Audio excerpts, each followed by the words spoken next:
పితృదేవో భవ. అస్మత్ గురుభ్యో నమః. శ్రీ శ్రీ శ్రీ ఇదండి చిన్న శ్రీమన్ జిఎస్ స్వామి వారి పాద పద్మాలకు నమస్కరిస్తూ, ఎందరో మహానుభావులు అందరికీ వందనాలు. నా జీవితంలో 40 సంవత్సరాల నుంచి దీక్షలో ఉన్నాను. ఈరోజు ఇక్కడ అమ్మవారి దర్శనం తర్వాత నా జన్మ సార్థకం అనుకుంటున్నాను. భారతదేశం అంతా పర్యటన చేశాను, కానీ ఇంత అందమైన అమ్మవారి గుడి ఎక్కడ నేను చూడలేదన్నమాట. కాబట్టి తల్లి పిల్లవాడితో విడిపోతే మళ్ళీ కలిసినంత ఆనందంగా ఉంది. మాట్లాడొద్దండి, సైలెంట్గా ఉండాలి. ఎంతమంది టీ అలవాటు ఉందండి? టీ తాగే అలవాటు ఎంత ఉందండి? ఎంతమంది స్వర్గానికి వెళ్ళాలని ఉందండి? అందరికీ ఉంటుందండి. స్వర్గంలో టీ అమ్మడం మానేశారంటండి. మొన్న ఫోన్ చేసి అడిగానండి, జీవితంలో ఏదైనా చాలా చక్కగా దీక్ష చేస్తున్నారు, మనలో ఉన్న చెడుని మానుకోవాలన్నమాట. చిన్నప్పుడు ఇంట్లో తల్లి ఉందనుకోండి, పిల్లవాడిని కొట్టడానికి కర్రని వెతుకుతూ ఉంటుందండి, కానీ తల్లి కొట్టదండి. కానీ తండ్రి ఏం చేస్తాడంటే కొడతాడండి. ఎందుకు?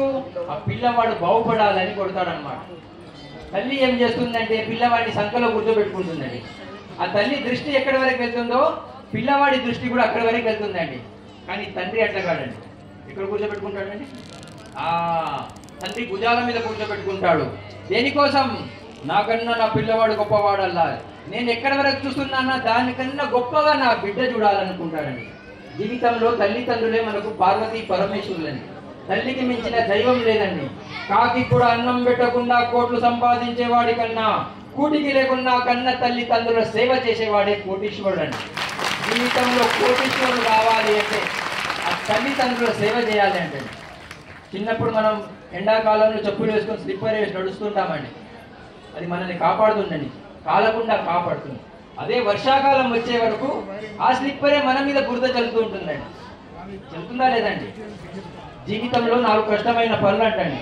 చీమకి లిప్స్టిక్ పెట్టలేమంటండి, దోమకి చీర కట్టలేమంటండి, ఏనుగుని ఒళ్ళో కూర్చోబెట్టుకోలేమంటండి, మనిషిని తృప్తిపరచలేమంటండి. డబ్బా పాలు తాగి అందరూ డబ్బు డబ్బు డబ్బు అంటున్నారండి. తల్లి పాలు తాగిన వాడినండి. తల్లి భారత మాత కోసం బ్రతకాలనుకుంటున్నాను, బ్రతుకుతున్నాను.